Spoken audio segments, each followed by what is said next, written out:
बृहस्पतिवार व्रत की कथा। मैं बृहस्पतिवार व्रत की कथा करने जा रही हूँ। मेरे वीडियो में जय जय जय श्रीमन नारायण नारायण नारायण श्रीमन नारायण नारायण नारायण लक्ष्मी नारायण। बृहस्पतिवार व्रत की कथा। एक समय की बात है कि भारतवर्ष में एक राजा राज करता था। वह बड़ा ही प्रतापी और दानी था। वह प्रतिदिन मंदिरों में दर्शन करने जाता था। वह ब्राह्मण और गुरु की सेवा किया करता था। उसके दरवाजे से कोई भी निराश होकर नहीं लौटता था तथा वह प्रत्येक गुरुवार को व्रत रखता एवं पूजन करता था। प्रतिदिन गरीबों की सहायता करता था, परंतु यह सब बातें उनकी रानी को अच्छी नहीं लगती थी। वह न व्रत रखती और किसी को एक पैसा का दान भी देती थी तथा राजा से भी ऐसे करने को मना किया करती थी। एक समय की बात है कि राजा तो शिकार खेलने वन में गए हुए थे। घर पर रानी और दासी थी। उस समय गुरु बृहस्पति देव एक साधु का रूप धारण कर राजा के दरवाजे पर भिक्षा मांगने गए तथा भिक्षा मांगी तो रानी कहने लगी, हे साधु महाराज, मैं इस दान और पुण्य से तंग आ गई हूँ। मेरे तो घर का ही कार्य समाप्त नहीं होता। इस कार्य के लिए तो मेरे पति देव ही बहुत हैं। आप इस प्रकार की कृपा करें कि यह सब धन नष्ट हो जाए तथा मैं आराम से रह सकूं। साधु बोले, हे देवी, तुम तो बड़ी विचित्र हो। संतान और धन से कोई दुखी नहीं होता, इसको सभी चाहते हैं। पापी भी पुत्र और धन की इच्छा करता है। अगर आपके पास धन अधिक है तो भूखे मनुष्यों को भोजन करवाओ, प्यास लगवाओ, ब्राह्मणों को दान दो, धर्मशाला बनवाओ, कुआं, तालाब, बावड़ी, बाग बगीचे आदि का निर्माण करवाओ, निर्धन मनुष्यों की कुंवारी कन्याओं का ब्याह करवाओ और अनेक यज्ञ आदि धर्म कार्यों में, शुभ कार्यों में कर्मों के अपना कुल और आपका इस सार्थक में इस लोक का स्वर्ग प्राप्ति होगी। रानी साधु महाराज की बातों से खुश नहीं हुई। वह बोली, हे साधु महाराज, मुझे ऐसे धन की भी आवश्यकता नहीं जिसको दूसरे मनुष्यों को दान दूं तथा जिसके रखने उठने में मेरा सारा समय ही बर्बाद हो जाए। साधु ने कहा, हे देवी, तुम्हारी ऐसी ही इच्छा है तो ऐसा ही होगा। मैं तुम्हें बताता हूँ, वैसे ही करना। बृहस्पतिवार के दिन घर को गोबर से लीपना, अपने केशों को धोना, केशों को धोते समय स्नान करना, राजा से कहना वह हजामत बनवाएं, भोजन में मांस मदिरा खाना, कपड़ा धोबी के यहाँ धुलने के लिए देना। इसी प्रकार 7 बृहस्पतिवार करने से तुम्हारा सब धन नष्ट हो जाएगा। ऐसा कहकर साधु महाराज वहाँ से अंतर्ध्यान हो गए।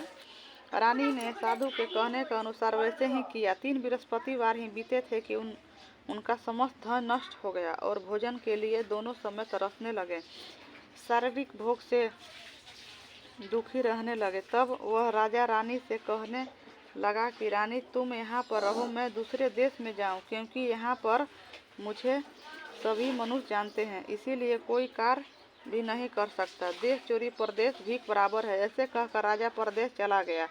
वहाँ जंगल से जाता और लकड़ी काट कर लाता और शहर में बेचता। इसी तरह जीवन व्यतीत करने लगा। इधर राजा के घर रानी और दासी दुखी रहने लगी। किसी दिन भोजन मिलता और किसी दिन जल पीकर ही रह जाती। एक समय रानी और दासी को 7 दिन बिना भोजन के व्यतीत हो गए तो रानी ने अपनी दासी से कहा, हे दासी, यहाँ पास के ही नगर में मेरी बहन रहती है। वह बड़ी धनवान है। तू उसके पास जा और वहाँ से 5 सेर बेझर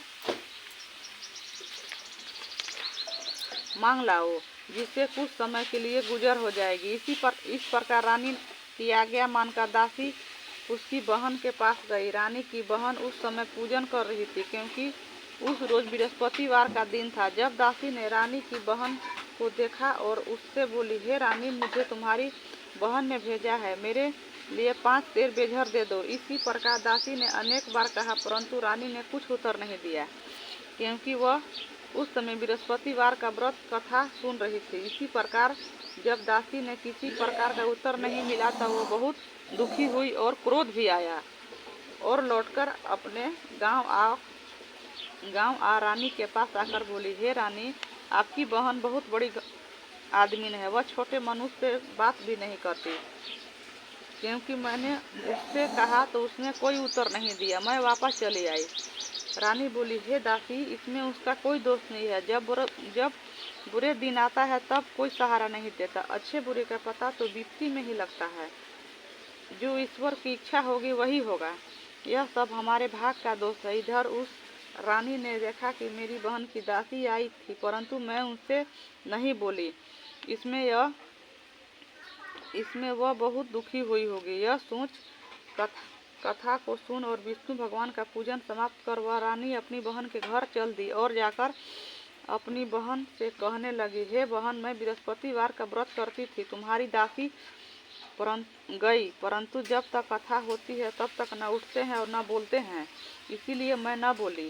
कहो दासी क्यों गई थी? रानी बोली, बहन, हमारे यहाँ अनाज नहीं था। वैसे तुमसे कोई बात छिपी नहीं है। यह कारण मैंने दासी को तुम्हारे पास 5 सेर बेझर लेने के लिए भेजा था। रानी बोली, भगवान सबकी मनोकामना पूर्ण करते हैं। देखो, शायद तुम्हारे घर में ही अनाज रखा हो।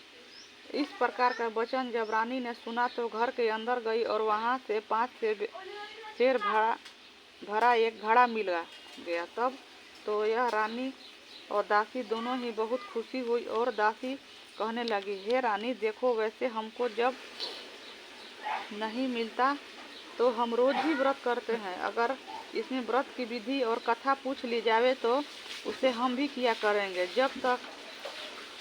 तब तक रानी ने अपनी बहन से पूछा कि हे बहन, बृहस्पतिवार का व्रत का क्या विधान है? यह व्रत कैसे किया जाता है? वो धार्मिक रानी ने कहा, बृहस्पतिवार का व्रत में चने की दाल मुनाका से विष्णु भगवान का केले के जड़ में पूजन करे तथा दीपक जलाए, पीला भोजन करे और कहानी सुने।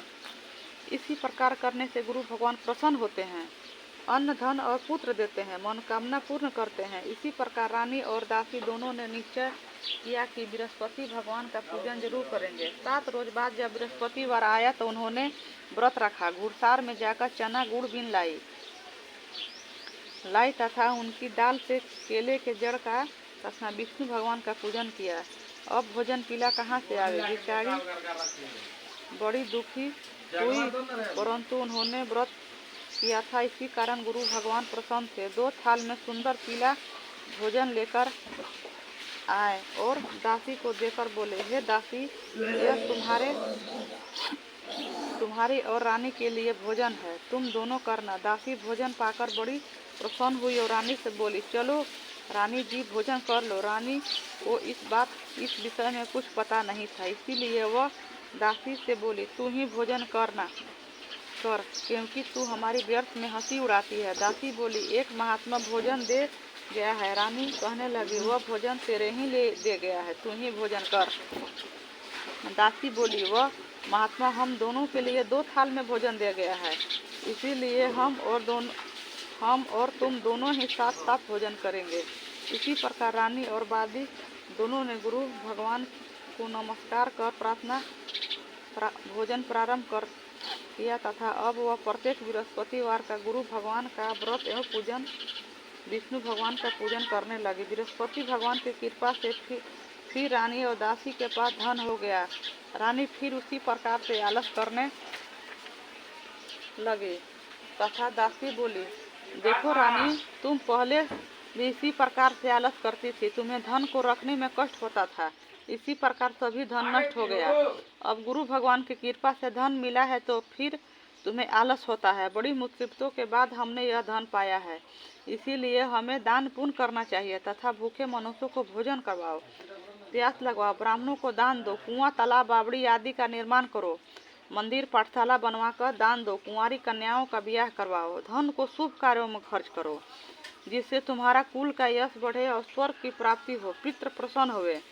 तब रानी ने इसी प्रकार के कर्म करना प्रारंभ कर दिया।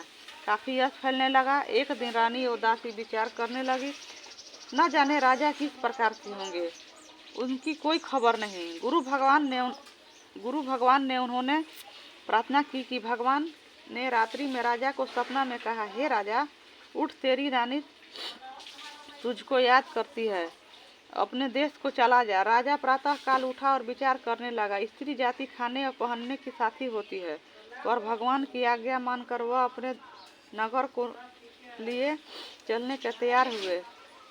इससे पूर्व जब राजा परदेश चला गया तो परदेश में दुख करने लगा। प्रतिदिन जंगल से लकड़ी बीनकर लाता और उन्हीं शहर में बेचकर अपने दुखित जीवन को बड़ी कठिनता से व्यतीत करता था। एक दिन राजा दुखी हो अपनी पुरानी बातों को याद करने लगा। तब वह जंगल में बृहस्पति देव एक साधु का रूप धारण कर आए और राजा के पास आकर बोले, हे लकड़हारे, तुम इस सुनसान जंगल में किस चिंता में बैठे हो, मुझसे बतलाओ। यह सुन राजा के नेत्र से जल भर आया और साधु के वंदना कर बोला, हे प्रभु, आप सब कुछ जानने वाले हैं। इतना कहकर साधु को अपनी संपूर्ण कहानी बतला दी। महात्मा दयालु होते हैं। उससे उन्होंने बोले, हे राजा, तुम्हारी स्त्री ने बृहस्पति देव का अपराध किया था, जिसके कारण तुम्हारी यह दशा हुई। अब तुम किसी प्रकार की चिंता मत करो, भगवान तुम्हें पहले से अधिक धन देंगे। देखो, तुम्हारी स्त्री ने गुरुवार का व्रत प्रारंभ कर दिया है और तुम मेरा कहा मानकर बृहस्पतिवार का व्रत करके चने की दाल गुड़ जल के लोटे में डालकर केले का पूजन करो। फिर कथा कहो और सुनो, भगवान तेरी सब मनोकामनाओं को पूर्ण करेंगे। साधु महाराज के प्रसन्नता देखकर राजा बोले, हे प्रभु, मुझे लकड़ी बेचकर इतना पैसा नहीं मिलता जिससे मैं भोजन करने के उपरांत कुछ बचा सकूं। मैंने रात्रि में अपनी रानी को व्याकुल देखा है। मेरे पास कुछ भी नहीं जिससे उनकी खबर मांग सकूं। फिर मैं कौन सी कहानी कहूं, यह मुझसे कुछ भी मालूम नहीं है। साधु ने कहा, हे रानी, तुम किसी बात की चिंता मत करो। बृहस्पति देव तुम रोजाना की तरह लकड़ियां लेकर शहर की जाओ। तुमको रोज से दोगुना धन प्राप्त होगा, जिससे तुम भली भांति भोजन कर लोगे तथा बृहस्पति देव की पूजन का सामान भी आ जाएगा। बृहस्पतिवार की कथा